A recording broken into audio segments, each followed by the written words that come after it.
সবাইকে স্বাগত জানিয়ে শুরু করছি ডিবিসি নিউজের নিয়মিত আয়োজন মানচিত্র। অনুষ্ঠানটি নিবেদন করছে সোশ্যাল ইসলামী ব্যাংক লিমিটেড। সাথে আছি আমি মজুমদার জুয়েল। প্রতিদিন বিকেল 4:30টায় এই আয়োজন নিয়ে আমরা থেকে আপনাদের সাথে চেষ্টা করি সারা দেশের নানা সংকট সম্ভাবনা কথা জানাবার। আমরা সরাসরি কথা বলি আঞ্চলিক থেকে জাতীয় পর্যায়ের রাজনৈতিক ব্যক্তিত্ব, জনপ্রতিনিধি, প্রশাসন থেকে শুরু করে সংশ্লিষ্ট কর্তৃপক্ষের সাথে তুলে ধরি নানা শ্রেণী পেশার সাধারণ মানুষের কথা, তুলে আনবো আপনার সমস্যা এবং সুযোগের কথা।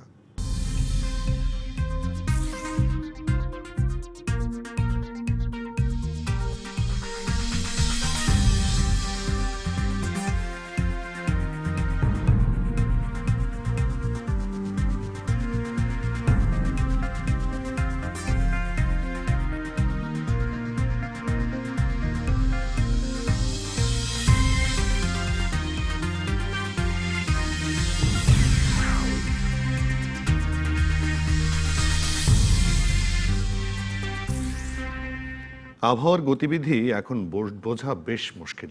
এবার তো মাঘ মাসে তেড়ে এসেছে বৃষ্টি, ফাল্গুনেই হয়েছে কাল বৈশাখীর মতো ঝড়। এবারও শীতের তীব্রতা অনুভূত হয়নি বললেই চলে। যা শীত পড়েছে তার স্থায়িত্ব ছিল টেনে টুনে 1 মাস। চৈত্রের প্রথমেই তাপমাত্রা কম বেশি 35 থেকে 36 ডিগ্রি সেলসিয়াস পর্যন্ত উঠেছে। আবহাওয়ার এই অচেনা আচরণকে বৈশ্বিক জলবায়ু পরিবর্তনকেই দায়ী করছেন বিশেষজ্ঞরা। তাহলে এই পরিস্থিতির কোনো পরিবর্তন কি আদৌ সম্ভব? বড় ধরনের বিপর্যয় এড়াতে তাহলে আবহাওয়ার পূর্বাভাস দেওয়া তো মুশকিল হয়ে পড়েছে। এই অবস্থার মধ্যেই আমরা আজ পালন করছি আবহাওয়া দিবস। আজকের আলোচনার বিষয় আবহাওয়ার হাওয়া বদল। এ নিয়ে আলোচনায় যুক্ত হচ্ছেন বরিশাল থেকে উন্নয়ন সংগঠক আনোয়ার জাহিদ এবং খুলনা থেকে যুক্ত হচ্ছেন খুলনা বিশ্ববিদ্যালয়ের মৃত্তিকা, পানি ও পরিবেশ ডিসিপ্লিন বিভাগের অধ্যাপক মোহাম্মদ সানাউল ইসলাম। দুজনকে স্বাগত জানাই আজকের মানচিত্রে। শুরুতেই জনাব সানাউল ইসলাম, আপনাকে দিয়ে শুরু করি। আসলে আজকের এই আবহাওয়া দিবসের যে প্রতিপাদ্যের কথা বা শুরুতে যা বললাম, তাতে কিন্তু আবহাওয়ার পরিবর্তন বা আবহাওয়ার, আমি যদি পূর্বাভাসের কথাই বলি না কেন, পরিবর্তনের যে অনিয়ন্ত্রিত বা অনিয়মিত পরিবর্তন হচ্ছে, তাতে পূর্বাভাস দেওয়াটা কিন্তু মুশকিল হয়ে পড়ছে। আমাদের দেশে কিন্তু সেরকম আবহাওয়ার পূর্বাভাস দেওয়ার মতো যথেষ্ট পরিমাণ যন্ত্রপাতি নেই, আবহাওয়াবিদ নেই, আমরা বলতেই পারি। সেক্ষেত্রে সামনের দিনগুলো খুব কঠিন যাবে বলে মনে হয়।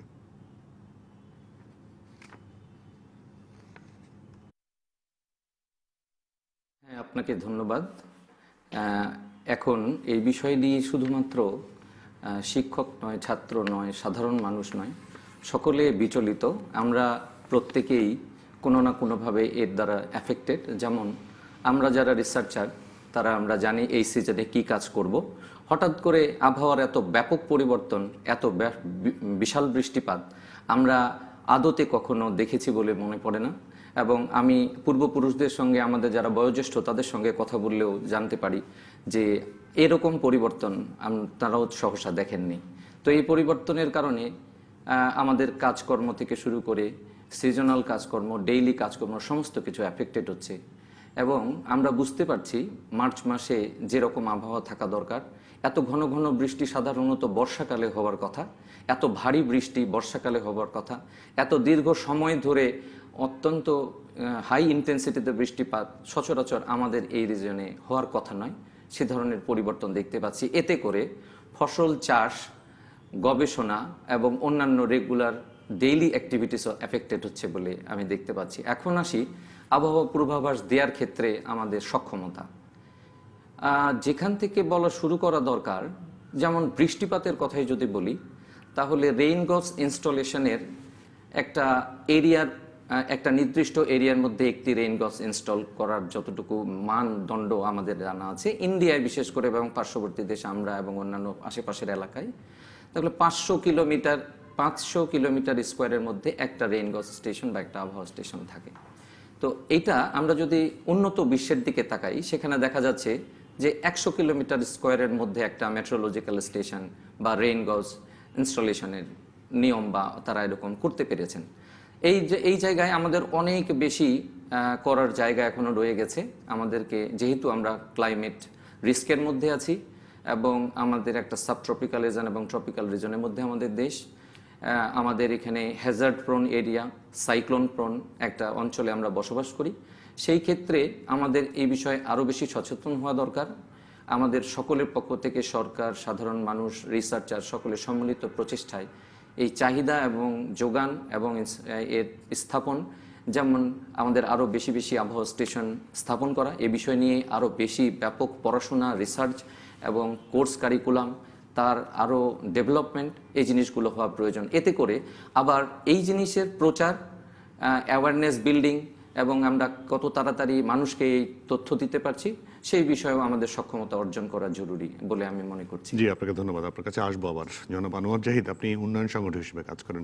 এই যে উপকূলীয় এলাকায় আপনাদের কিন্তু এই কাজগুলো, আবহাওয়ার পূর্বাভাস যদি না হয় তাহলে আপনাদের পক্ষে আসলে প্রিকশনারি কাজগুলো করা কিন্তু খুব কঠিন এবং হয়ে যাওয়ার পরে কি হবে, অতগুলো মানুষ মারা যাওয়ার পরে তাকে কি সহযোগিতা করবেন সেটা পরের কথা। কিন্তু আগে যেটা এখন সবাই মিলে বলার চেষ্টা করি যে অ্যাওয়ারনেস, এবং অ্যাওয়ারনেস পূর্বাভাস যদি দেওয়া যায় তাহলে কিন্তু অ্যাওয়ার করে তাদেরকে তুলে নিয়ে আসা যায় যাতে তারা ক্ষয়ক্ষতির পরিমাণটা কম হয়। কিন্তু যেমনটি আসলে জনাব অধ্যাপক বললেন যে একই রকম অবস্থা, আমরা কিন্তু এখন যে অবস্থা প্রকৃতির তাতে নিজেরাই বুঝতে পারি না কখন কি হবে, তাহলে পূর্বাভাসটা পাবো কি করে?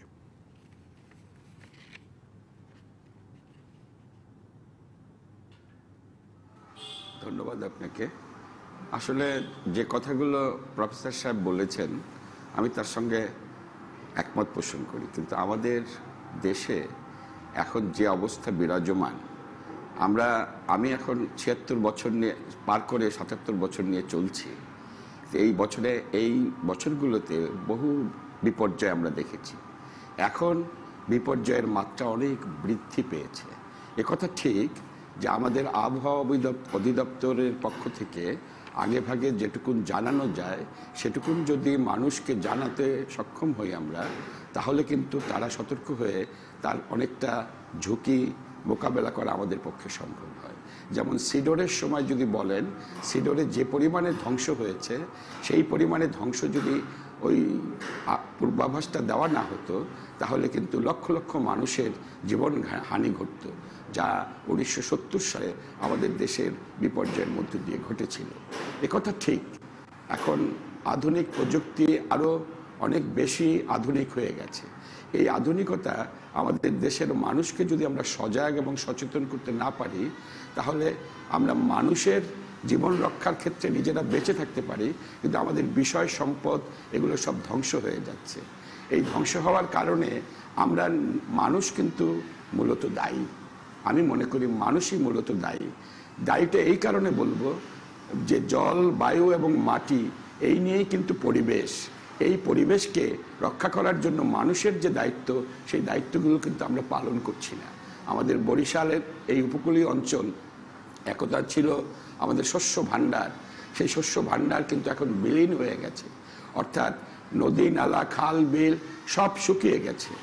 এর ফলে যে আবহাওয়া অধিদপ্তর থেকে যখন জানানো হয় তখন আমাদের সমুদ্রের যে পানি, সেই পানি কিন্তু ভেড়িবাঁধ ভেঙে আমাদের মাঠকে লবণাক্ত করে তোলে এবং আমাদের অনেক সম্পদের হানি ঘটে।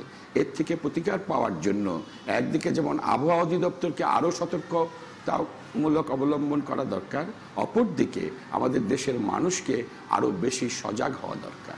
আমাদের যে সকল খাল, বিল এবং নদী, নালা শুকিয়ে গেছে, যেগুলো দিয়ে আগে নৌ চলাচল করতো, যান্ত্রিক নৌকা চলতো, সেগুলো এখন শুকিয়ে চৌচির হয়ে গেছে।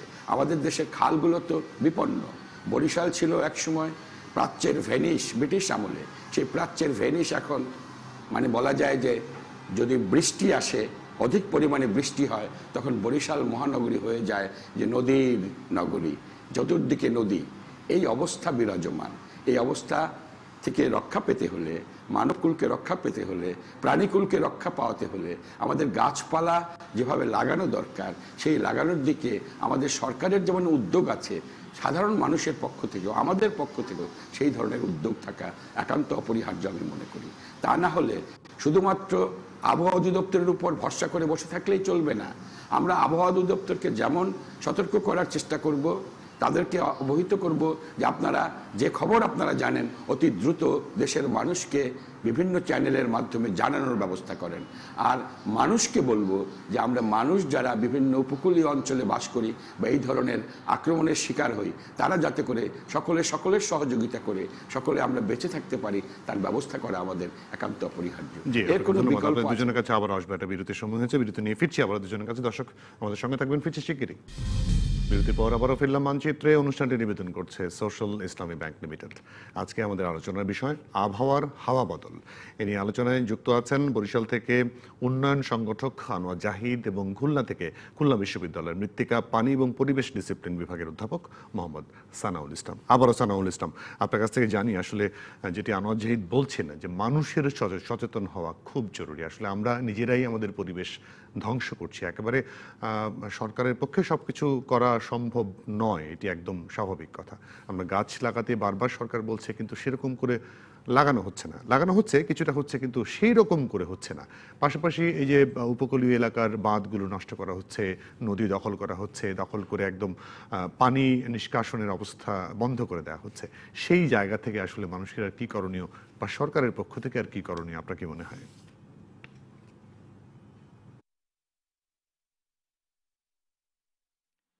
আপনাকে ধন্যবাদ। এই বিষয়টি এত ব্যাপক, বাংলাদেশের সকল বিষয় এই ধরনের পরিবর্তন করতে গেলে, মানুষের সচেতনতার পরিবর্তন করতে গেলে একটি অনেক বড় একটি পরিকল্পনা নিয়ে 100 বছর ব্যাপী বা 50 বছর ব্যাপী পরিকল্পনা নিয়ে আগানো উচিত। আমি যদি আপনাকে আরেকটা বিষয়ে হাইলাইট করি, তাহলে আমরা এই বিষয়টা, বা একটু ফোকাস করি, তাহলে আমরা এই বিষয়টা ভালো মতো বুঝতে পারবো।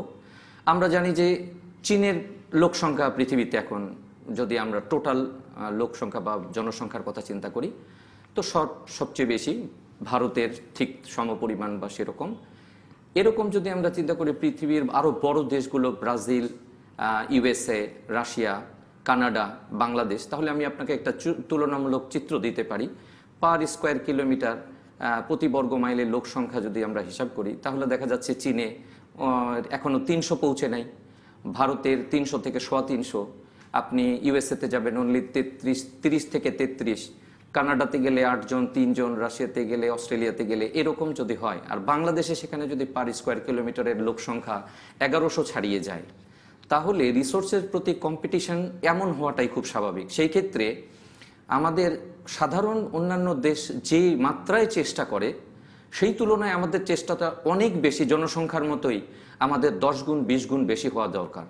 তো সেই রকম আমাদের প্রচেষ্টা কোথাও ছিল, এরকম আমার প্রতীয়মান হয়নি। সেটা আমাদের রিসার্চারের পক্ষ থেকে হোক, এই বিষয় নিয়ে আমাদের গবেষণা, মাঠ পর্যায়ে চেষ্টা, অ্যাওয়ারনেস বিল্ডিং, এবং সরকারের পক্ষ থেকে এই চেষ্টা আমরা সেই মাত্রায় করতে পারিনি। তবে আমরা একটু একটু করে আগাচ্ছি, সেটাও আমরা দেখতে পাচ্ছি। আমরা সাস্টেনেবল ডেভেলপমেন্ট গোল যদি আমরা চিন্তা করি, তাহলে সেখানে 3টা টার্গেট দেয়া আছে। সেই 3টা টার্গেটের মধ্যে একটা হচ্ছে আমরা পভার্টি ইরাডিকেট করব। ইরাডিকেট করলে মানুষের এই রিসোর্সগুলো নিয়ে আর সেই পরিমাণ গাছ কাটা বা অন্যান্য ক্ষতিকর কাজ করা, এগুলো কমে আসবে।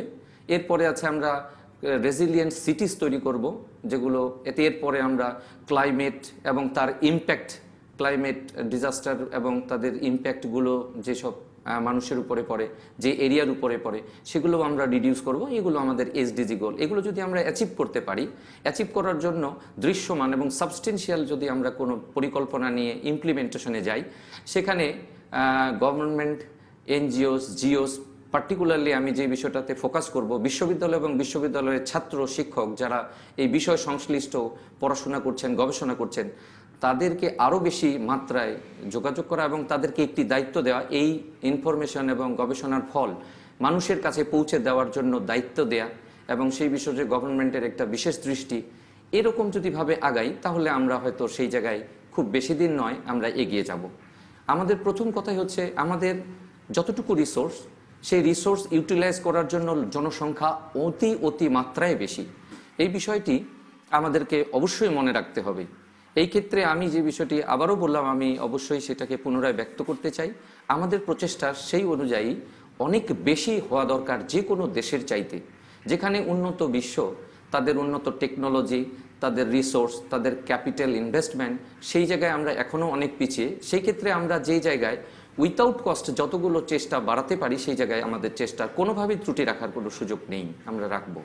এরপরে যদি আরেকটা বিষয়ে আপনাকে আমি ফোকাস করি, সেটা দেখেন, আমরা তাপমাত্রার কথা বলি, তাপমাত্রা বেড়ে যাচ্ছে। তো আমাদের কিছুই করার নাই, কারণ আজকে রিসার্চ বলছে যে শুধুমাত্র কৃষিক্ষেত্র থেকে যত গ্রিনহাউস গ্যাস তৈরি হয়েছে আজ পর্যন্ত, তার কৃষিখাত থেকেই শুধুমাত্র প্রায় 30 থেকে 33% রেসপন্সিবল, এই জায়গা থেকে এসছে। তো আমাদের তো এত জনসংখ্যা নিয়ে কৃষি বন্ধ করার বা অনেক বেশি কর্ষণ, জমিকে কর্ষণ করার কোনো উপায় বিপরীতে নেই আমাদের দাঁড়ানোর কোনো সুযোগ জি নেই। জি, বুঝতে পেরেছি আপনার কথা। আপনাকে ধন্যবাদ। আমরা আনোয়ার জাহিদ, আসলে ডক্টর সানাউল ইসলাম যেটা বললেন, আসলে এই অবস্থায় প্রতি বর্গ কিলোমিটারে যদি বাংলাদেশে 1100-র উপরে মানুষ বসবাস করে এবং তাদের যে রিসোর্সের প্রতি টানাটানি করা, ধ্বংস করা, এবং টানাটানি করতে কিন্তু ধ্বংস হচ্ছে, এটির পিছনে জনসংখ্যা নিয়ন্ত্রণের একটি বিষয়টাও কিন্তু কাজে লেগে যাচ্ছে। সরকার কিন্তু জনসংখ্যা নিয়ন্ত্রণের ব্যাপারে অনেক বেশি উদ্যোগী ছিল, কিন্তু ইদানিংকালে একটু উদ্যোগী কমই দেখা যায়। আসলে এনজিওগুলোর তৎপরতা থেকে বলি বা যাই বলি না কেন, এটি বাড়ানো উচিত বলেই আমার মনে হয়। আপনার কি মনে হয়?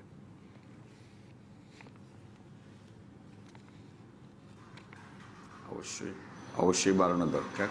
তার কারণ হচ্ছে, আমরা আমাদের স্বাধীন বাংলাদেশ 71 সালে, আমি একজন মুক্তিযোদ্ধা ছিলাম। 71 সালে আমাদের জনসংখ্যা ছিল 7 কোটি, এখন শোনা যায় 18 কোটিরও উপরে।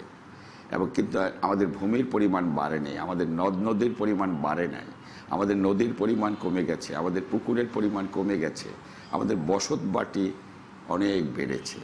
এর ফলে যে ঘনবসতিপূর্ণ দেশ পৃথিবীর মধ্যে অন্যতম একটি বাংলাদেশ, এই ঘনবসতিপূর্ণ দেশকে যদি, এই জনসংখ্যাকে যদি বাঁচিয়ে রাখতে হয়, তাহলে তার সর্বাগ্রে জোর দিতে হবে তার পরিবেশের উপরে। আর পরিবেশের উপর জোর দিতে হলে তার যে নদী এবং খাল বিল এবং তার সঙ্গে যে সমুদ্রের সঙ্গে যে সম্পর্ক, এই সম্পর্কের যে উৎসগুলো, সেই উৎসগুলোকে পরিষ্কার পরিচ্ছন্ন করতে হবে। যদি সেটা করা না যায়, তাহলে এই মানুষগুলোকে বাঁচিয়ে রাখা, ভবিষ্যতে আরও যে জনসংখ্যা আমাদের দেশে বৃদ্ধি পাবে, সেই মানুষদেরকে কোথায় জায়গা দেবে সেটা বোঝা বড় মুশকিল হয়ে যাচ্ছে। এখন যে অবস্থা হচ্ছে, খাল তো নেই, নদী ভাঙছে একদিকে, অপরদিকে নদী গড়ছে, কিন্তু নদী যে পারে গড়ছে, চর পড়ছে, সেই চর দখল করে নিচ্ছে জলদস্যুরা। আর নদীর মাঝখানে যে চর পড়ছে, সেই চর দখল করে নিচ্ছে আমি ভুল বলছি, আগেরটা ভূমিদস্যু, এবার একটা জলদস্যু, সেই জলদস্যুরা। এখন এই জলদস্যুরা দখল করার ফলে যাদের ভূমি চলে যাচ্ছে, তারা কিন্তু এলাকা ছেড়ে চলে আসতেছে শহরে, বস্তিতে বসবাস করছে, এবং তারা খুব অমানবেতর জীবনযাপন করছে, অত্যন্ত কঠিন জীবনযাপন করছে। এই মানুষগুলোকে যদি তাদের স্বাভাবিক জীবনে ফিরিয়ে আনতে হয়, তাহলে তাদের এই জমির মালিকানা দিয়ে তাদেরকে গ্রামে ফিরিয়ে আনতে হবে এবং শহরগুলোকে পরিচ্ছন্ন রাখতে হবে।